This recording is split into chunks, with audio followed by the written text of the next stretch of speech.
Well, charities have to go to great lengths these days to get us to sit up and listen, of course, so it's often the personal stories that have the greatest impact. But is there such a thing as oversharing for a cause? We're about to show you some confronting photos of a woman who's had a double mastectomy. Be warned, she isn't wearing any clothes, but that is the impact after all that she is after. This is Beth, an Australian nurse and mother of 4 who lives with her Kiwi husband in Brisbane, and this is what Beth looks like under the red dress. She was diagnosed with breast cancer, had the double mastectomy and breast reconstruction and a hysterectomy. Last week she posted these images on Facebook. They've gone global, but not everyone's reacted well to them. Now, I spoke to Beth and her husband Maui and started by asking if posting the photos was a decision that they made lightly. I don't think anybody makes a decision like this lightly. And of course, yes, I did consider the repercussions.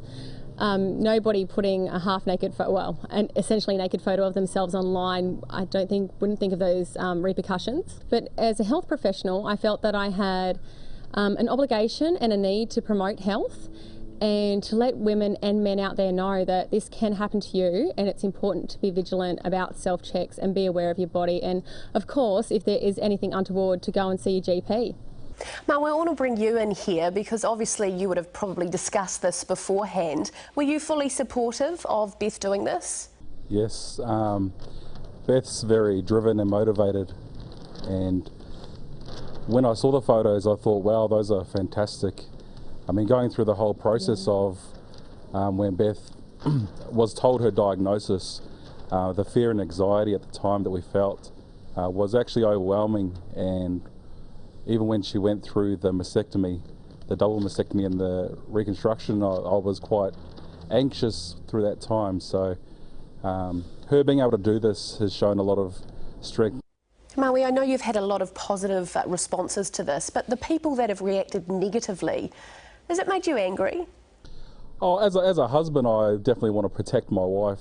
And with negative comments, I can understand everyone has their own opinions and their own thoughts. Wherever I could, I try to address those people, even on a one-to-one basis, just to understand where they're coming from and also thank them for their comments. So I don't think it's anger as such. I have to appreciate everyone's comments, but I definitely want to still defend my wife as her husband. Beth, I think I've got figures here. 100 of your Facebook friends unfriended you. That must have hurt a bit. Yeah, 103 people, and unfortunately none of those people have come forward and explained to me why they unfriended me. If they had have, maybe we could have altered the post to make it a bit more, I guess, available to everybody. We could have altered those posts maybe a little bit. In saying that, I wouldn't have taken them down. People that have come forward have said that they feel that the images are inappropriate for a forum like Facebook because you can't, I guess, gauge what images you're seeing. Can you see that perspective? Of course I can see that perspective, and I can understand the frustration that those people felt when an image of me was posted constantly on their wall. I can imagine a lot of people were quite sick of seeing the photos.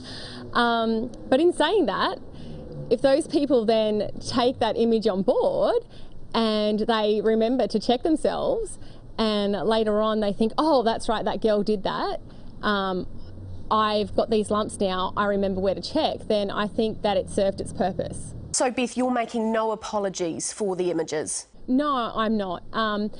I think these images give a voice to lots of women out there. I think they're empowering. They show us that our scars aren't ugly, that they mean that we're alive, whether they're physical or emotional scars. They mean that we've come through something and that we've survived that.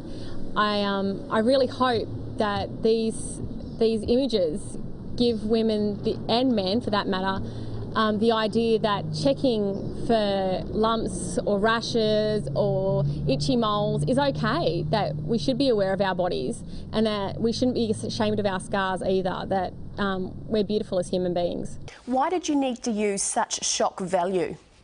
I think the cancer message has been shared a lot of times. It's been shared, obviously in the form of the pink ribbon, and various other colours of ribbons. There's lots of balls, there's lots of galas, but I've never seen images or promotion that actually shows people what cancer does to somebody's body. I think it's important that people know that this can happen to people, especially at a young age, that cancer doesn't discriminate against age, race or gender, that it can happen to you, and that it's really important to be vigilant. Do let us know what you think about that one. Hop onto our Facebook page if you can. Now, Beth and the photographer Nadia Massot are looking for other young people who bear the scars of cancer surgery to tell their story. If you think that's something you'd like to do, the project's called Under the Red Dress, and you can find all the details on our Facebook page after the show.